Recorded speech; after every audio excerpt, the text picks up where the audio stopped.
Hello guys, good morning and welcome to my channel Online Study Era. दोस्तों, आप सभी का मेरे स्टडी चैनल पे तहे दिल में आपका स्वागत करता हूं। आई होप आप सभी लोगों की प्रिपरेशन बहुत ही अच्छी चल रही होगी और आप सभी लोग इस लॉकडाउन को लेकर परेशान बिल्कुल ना हो और इसे आप अपना इशू ना बनाएं कि नहीं हम अभी क्लासेस नहीं कर पा रहे हैं, हम इस तरह की कोई हमारे पास पर्याप्त स्टडी मटेरियल्स नहीं है जिस वजह से हम लोग नहीं पढ़ रहे हैं। आप लोग किसी प्रकार की बहाना बिल्कुल ना ढूंढें। आप लोग अपनी तैयारी को लगातार रखें, उसे कंटिन्यू रखें, क्योंकि आपकी एग्ज़ाम्स होने वाली ही है। जब आपकी एग्ज़ाम होती है, हर एक साल हर एक जो समय होता है, जो उसका निश्चित समय बंधा होता है, उसी समय पर आपकी भी एग्ज़ाम होगी। आप ऐसा सोचकर बिल्कुल ना चले कि शायद एग्ज़ाम नहीं होगी। आपको शायद नाम वर्ड को बिल्कुल भूल जाना है। आपको अपनी प्रिपरेशन करनी है, वो बात बाकी गवर्नमेंट के ऊपर है क्या होने को है। हम अपने हैंड से पूरी तरह से तैयार हमें रहना है। चलिए हम लोग स्टार्ट करते हैं। आज का हमारा जो लेसन है वह बिहार बोर्ड क्लास 12 का lesson number 8 how free is the press. इससे पहले मैंने आपको 7 लेसन्स तक के सारे लेसन्स के ऑब्जेक्टिव्स क्वेश्चंस करवा रखा है। यदि आपने उस वीडियो को नहीं देखा है तो आप उसे जाकर एक बार अवश्य देखिए। हाउ फ्रीज द प्रेस की अगर मैं ऑथर का नाम लेना चाहता हूँ तो उनका ऑथर का नाम है डोरोथी एल सायर्स। डोरोथी एल सायर्स का जन्म 1893 में हुआ है और उनकी मृत्यु 1957 में हुई है। दोस्तों, यदि आपको मेरा चैनल पे जो भी मैं आपको बता रहा हूँ, जो मैं कंटेंट दे रहा हूँ, यदि आपको वो अच्छा लगता है तो आप इस वीडियो को लाइक करें और अपने फ्रेंड के साथ शेयर करना बिल्कुल ना भूलें। यदि आपको कोई क्वेरी रह जाती है, किसी प्रकार की कोई आपको मुझसे हेल्प चाहिए, तो आप मुझे मेरे इस पर्सनल व्हाट्सएप भी कर सकते हैं। तो चलिए हम लोग स्टार्ट करते हैं आज के हमारे इस क्लास को स्टार्ट करने से पहले मैं आपको एक मोटिवेशनल कोट रखना चाहता हूँ आप सभी के सामने। कोट क्या है? Once you make a decision, यदि आप एक बार कोई निर्णय ले लेते हो कि मुझे ये काम करना है, मुझे इस साल 80% से एवं लाना है, द होल यूनिवर्स, पूरी ब्रह्मांड, यहाँ पे आपको शायद नहीं दिख रही होगी, मैं बता दे रहा हूँ, conspires to make it happen. तो पूरी ब्रह्मांड, पूरी कायनात आपको उससे मिलवाने के लिए अपनी जी जान लगा देते हैं। आपने सुना होगा, यदि आप किसी चीज़ को शिद्दत से चाहो तो पूरी कायनात उसे आपसे मिलवाने में लग जाती है। तो आपको भी ऐसा ही करना है। यदि आपको ऐसा लग रहा है कि नहीं मुझे चाहिए 80% से अबव मार्क्स चाहिए, मुझे 90% चाहिए, तो आपको अभी से लग जाना है और आप उसमें लग जाओगे तो बिल्कुल आप विश्वास रखें, आपको वो ज़रूर मिलेगी। तो चलिए हमारे आज की क्लासेस को, आज का हमारा फर्स्ट क्वेश्चन हम लोग लेते हैं। फर्स्ट क्वेश्चन है the how free is the press is written by. How free is the press लिखी गई है किन के द्वारा लिखी गई है? क्या यह बर्टन रसल के द्वारा लिखी गई है? बर्टन रसल, सिगानोया, Dorothy L Sayers, H E. Bates. H E. Bates the earth के ऑथर हैं। Dorothy L Sayers how free is the press के ऑथर हैं। आपका इसका सही आंसर बनेगा डोरोथी एल सायर्स। सिगानोया आप लोग बता सकते हैं क्या? सिगानोया मैं ही बता देता हूँ, द आर्टिस्ट के ऑथर बनते हैं सिगानोया। दूसरी बात याद रखेंगे, सिगानोया एक जापानी राइटर रहते हैं। Burton Russell, ideas that have helped Mankind के ऑथर बनते हैं बर्टन रसल। आई होप आपको ये क्वेश्चन क्लियर होगा। Next question number 2, the dash can make और ब्रेक रेपुटेशन। कौन ऐसे हैं जो हमारे इज्जत को बना भी सकते हैं और हमारे इज्जत को बिगाड़ भी सकते हैं? इसका हमारा आंसर बनने वाला है प्रेस। प्रेस एक ऐसे हैं जो हमारे इज्जत को बना भी सकते हैं और हमारे इज्जत को बिगाड़ भी सकते हैं। ऑप्शन नंबर बी हमारा सही होगा। Next question number 3, the editorial policy of a popular daily is controlled by dash chief factors. Editorial को जो नियंत्रित करते हैं, उनको नियंत्रित करने वाले मुख्य कौन से कितने प्रकार के घटक हैं? इससे कितने प्रकार के मुख्य घटक हैं? तो एडिटोरियल को कंट्रोल करने वाले इसमें 2 ही मुख्य घटक हैं। मैं आपको आगे बता दूंगा वो 2 कौन कौन से मुख्य घटक हैं। आप याद रखेंगे, एडिटोरियल को नियंत्रित करने वाले 2 ही चीफ फैक्टर्स है। चीफ मतलब मुख्य घटक बनते हैं, मुख्य कारण बनते हैं। Next question number 4, the second chief source of newspapers revenues. अभी मैंने आपको बताया दो उसके मुख्य कारण बनते हैं, जिसमें से यहाँ पे पहले मैंने लिया है दूसरी, पहला नहीं मैं बोल रहा हूँ दूसरा जो मुख्य सोर्स है, मुख्य स्रोत है न्यूज़पेपर के रेवेन्यू का, न्यूज़पेपर की जो आय जो आती है उसकी, न्यूज़पेपर की जो रेवेन्यू जो बढ़ती है उसके दूसरे मुख्य स्रोत क्या है। इसका हमारा सही आंसर बनेगा द वेल्थ ऑफ ऑनर, या आपका ऑनर भी दिख जाएगा, मतलब मालिक के धन दौलत जो होते हैं, मालिक की जो कमाई होती है वही न्यूज़पेपर की दूसरी सोर्स है, चीफ सोर्स है रेवेन्यू का। आई होप आपको ये क्वेश्चन नंबर 4 और 3 दोनों समझ आए होंगे। Next question number 5, the first chief source of newspaper revenue is, newspaper revenue के पहले चीफ सोर्स में कौन से आते हैं। तो न्यूज़पेपर के पहले चीफ सोर्स में आते हैं एडवर्टाइजमेंट, जो आप लोग बार बार न्यूज़पेपर में देखते होंगे कितनी बड़े बड़े अक्षरों में एडवर्टाइजमेंट दिए होते हैं। मैंने आपको बताया न्यूज़पेपर को रेवेन्यू करने के दो चीफ फैक्टर्स हैं, पहले चीफ फैक्टर्स एडवर्टाइजमेंट, दूसरा चीफ फैक्टर्स ऑनर या wealth of owner. I hope आपको ये तीनों क्वेश्चंस क्लियर होंगे। Next question number 6, censorship is imposed during, censorship जो सौंपी जाती है कब सौंपी जाती है, कब सौंपी जाती है, इसका हमारा सही आंसर बनेगा जब कोई आपातकाल की स्थिति होती है, इमरजेंसी होती है, तो वहाँ पे सेंसरशिप सौंपी जाती है। आई होप आपको सेंसरशिप वर्ड का मतलब नहीं पता होगा, मैं बता दे रहा हूँ, वैसे आपको मैं अगले क्वेश्चन में इससे बहुत बेहतर बता दूंगा। वैसे इसका मतलब होता है नियंत्रण, समझ रहे होंगे आप, किसी को कंट्रोल करना, वही बात है। मैं आपको नेक्स्ट क्वेश्चन में इसे अच्छे समझा दूंगा इस वर्ड को। The printing press was set up by, printing press जो है, ये जो प्रिंटिंग प्रेस जो प्रिंट की जाती है वो लगाई गई थी, किसके द्वारा लगाई गई थी, क्या मार्लोबी लगाए थे, क्या जेफ बेजोस लगाए थे, जैकमा लगाए थे, या कैकस्टॉन लगाए थे। इसका सही आंसर बनने वाला हमारा कैकस्टॉन, प्रिंटिंग प्रेस जो लगाई गई है वह कैकस्टॉन के द्वारा लगाई गई है। जैकमा एक चाइनीज़ कंपनी अलीबाबा के फाउंडर का नाम बनता है, जेफ बेजोस अमेजन कंपनी के फाउंडर का नाम बनता है। यहाँ पे दो आपको ऑप्शंस क्लियर होगा। Next question number 8, Dorothy L सायर्स says that press is free, Dorothy L सायर्स कहते हैं कि प्रेस आज़ाद है, स्वतंत्र है, नोवेयर कहीं भी नहीं, एवरीवेयर हर एक जगह, समवेयर कहीं कहीं, या एट मोस्ट प्लेस अधिकांशतः जगह पे।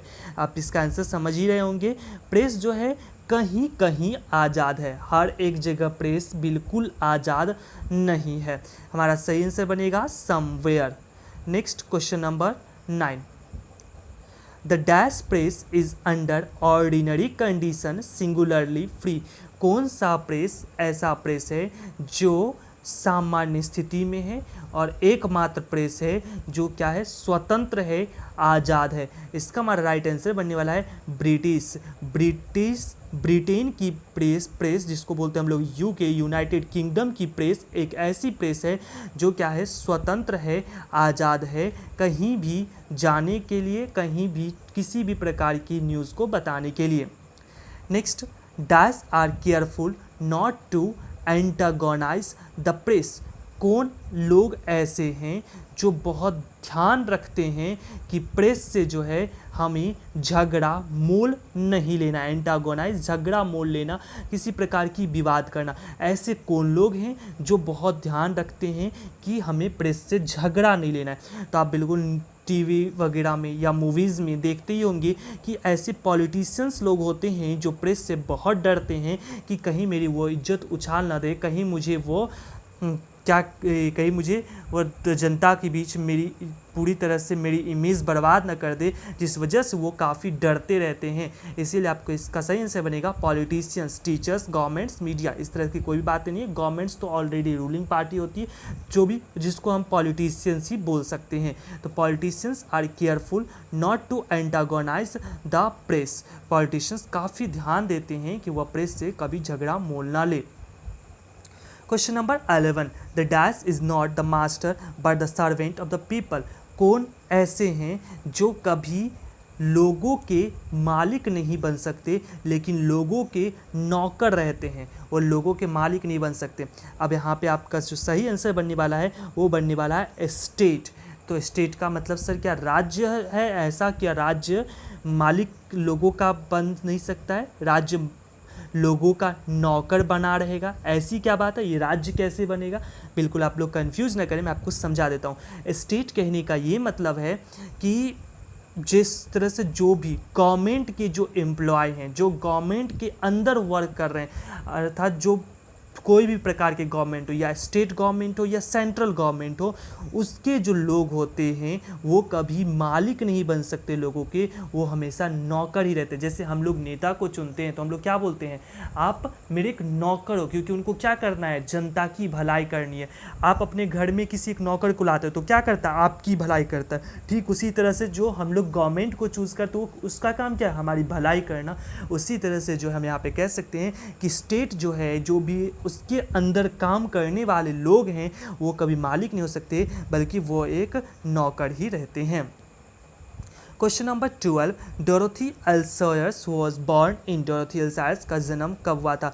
इसका हमारा राइट आंसर है 1893 में, और इनकी मृत्यु मैंने आपको बताया था 1954 में।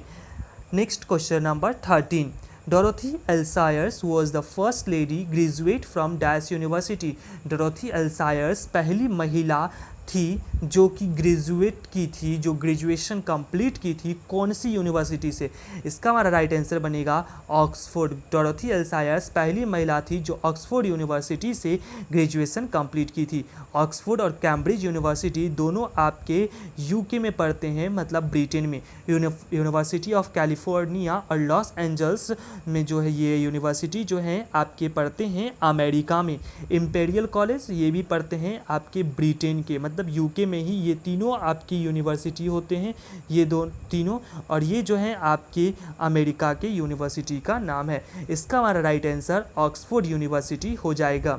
Next question number 14, the central doctrine of democracy is that state is the dash of the people. The central doctrine, जो मुख्य जो नियंत्रण रहता है, जो मुख्य डेमोक्रेसी का जो मुख्य डॉक्ट्राइन है, is that state is the dash of the people.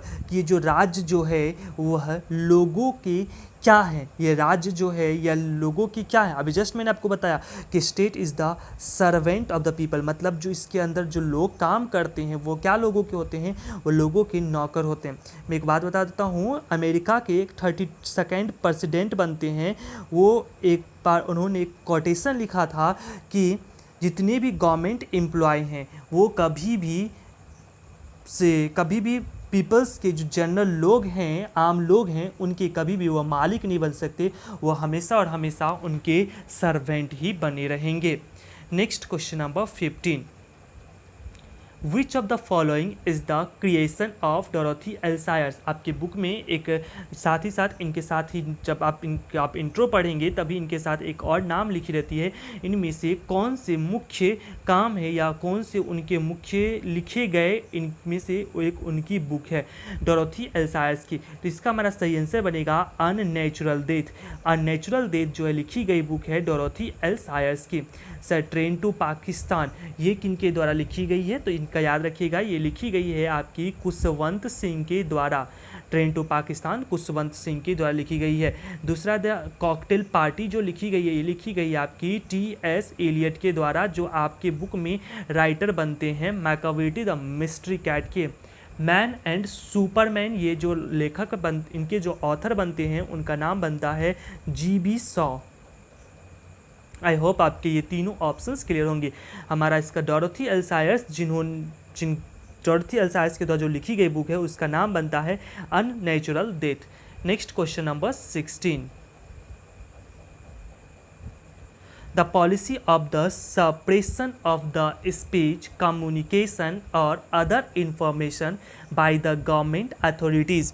जो पॉलिसी, जो सरकार की जो नीति होती है कि वह उनके भाषण, उनके बातचीत और कोई भी प्रकार की सूचना वह उसे रोक लिया जाए, उसे दिया ना जाए, मीडिया तक उसे पहुंचाया ना जाए, और इसे इस एक वर्ड में उसे क्या कहते हैं? क्या उसे डिक्टेटरशिप कहते हैं? डिक्टेटरशिप का मतलब होता है तानाशाह कहते हैं। क्या उसे सेंसरशिप कहते हैं? क्या उसे प्लूटोक्रेसी कहते हैं? प्लूटोक्रेसी का मतलब वैसा शासन करने वाला जो धनी हो, जो मतलब धनवान हो, और धनवान लोग जिस पे किसी के ऊपर अगर शासन करते तो उसे बोलते हैं प्लूटोक्रेसी। मोनार्की, मोनार्की मतलब जहाँ पे राजा की शासन होती है, जहाँ पे केवल एक ही वंशज के लोग शासन करते रहते तो उसे मोनार्की कहते हैं। यहाँ पे हमारा सही आंसर बनेगा सेंसरशिप। मैंने आपको बताया था सेंसरशिप जो है दी जाती है, कब दी जाती है? तो वो इमरजेंसी के समय दी जाती है। तो यहाँ पे जो देखिएगा मतलब इस वर्ड को जब गवर्नमेंट जो है the policy of the suppression of the speech, मतलब ये जो पॉलिसी जो है ये उनकी जो अंदर जो पॉलिसी बना रखे हैं कि जो भी भाषण दे, हम लोग जो बात करें, वार्तालाप करें या और भी अन्य कोई सूचना वह सरकार के द्वारा नहीं दी जाए, उसको क्या कहते हैं? उसे एक वर्ड में कहते हैं हम लोग सेंसरशिप। आई होप आपको ये भी क्वेश्चन और पिछले लास्ट क्वेश्चन भी समझ आए होंगे। Next question number 17, dash is the special accomplishment of the press interviewers. Press interviewers मतलब जो प्रेस वाले जो इंटरव्यू लेते हैं उनके अंदर ऐसी कौन सी विशेष बात होती है जो प्रशंसनीय होती है, जिसकी प्रशंसा किए बिना आप रुक नहीं सकते? क्या उन्हें फ्लर्ट करना आता है, मतलब किसी को रिझाना आता है? क्या उन्हें विडलिंग करना आता है, मतलब फुसलाना आता है? या क्या उन्हें गार्बलिंग करना आता है? गार्बलिंग का मतलब होता है, मैं आपको बता दे रहा हूँ, या मिसलीडिंग, क्या उन्हें गलत रास्ते पे ले जाना आता है जिस बात की उन्हें प्रशंसा करते हैं? इसका सही आंसर बनेगा उन्हें गार्बलिंग करना आता है। प्रेस वाले ऐसे क्वेश्चंस पूछते हैं और उसमें से अपनी ज़रूरत भर के वो सारे क्वेश्चंस को लिख लेते हैं। जैसे आपसे अगर कुछ वो क्वेश्चंस पूछ रहे हैं तो आपकी सारी बातों को नहीं लिखेंगे, आप उनके लिए जो ज़रूरत लगेगा कि नहीं मेरे लिए बहुत ज़्यादा सेंसेशनल पॉइंट बन सकती है, तो उन्हीं पॉइंट को वो फाइंड आउट कर लेते हैं, जिससे हम लोग कहते हैं गार्बलिंग। तो गार्बलिंग करना जो है ये प्रेस जो इंटरव्यूअर्स होते हैं इनके लिए एक बधाई का पात्र होता है, जिससे इन्हें काफ़ी ज़्यादा आगे इन्हें बेनिफिशरी होती है। नेक्स्ट है Buckingham palace is located in. इस लेसन में जो है बकिंघम पैलेस की चर्चा की गई है, वो कहाँ पे है? तो बिल्कुल आप लोग अभी तक जितना भी मैंने जगह का नाम बताया उसमें ब्रिटेन का ही नाम आया। जैसे ब्रिटेन से इन्होंने ऑक्सफोर्ड यूनिवर्सिटी से पहली पढ़ने वाली महिला बनी है।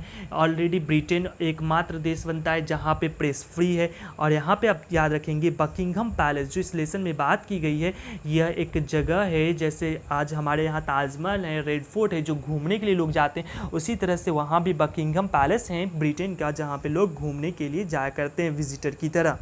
Next question number 19, the writer distaste in. Writer जो लेखिका जो है वह घृणा करती है। लेखिका को एक कौन सा ऐसा काम है जो पसंद नहीं है? क्या उन्हें कुत्ते से घृणा करते, बिल्ली से घृणा करते, या खेती बाड़ी से, या उन्हें गार्डनिंग से घृणा करते हैं? तो याद रखेंगे इसका सही आंसर बनेगा हमारा गार्डनिंग।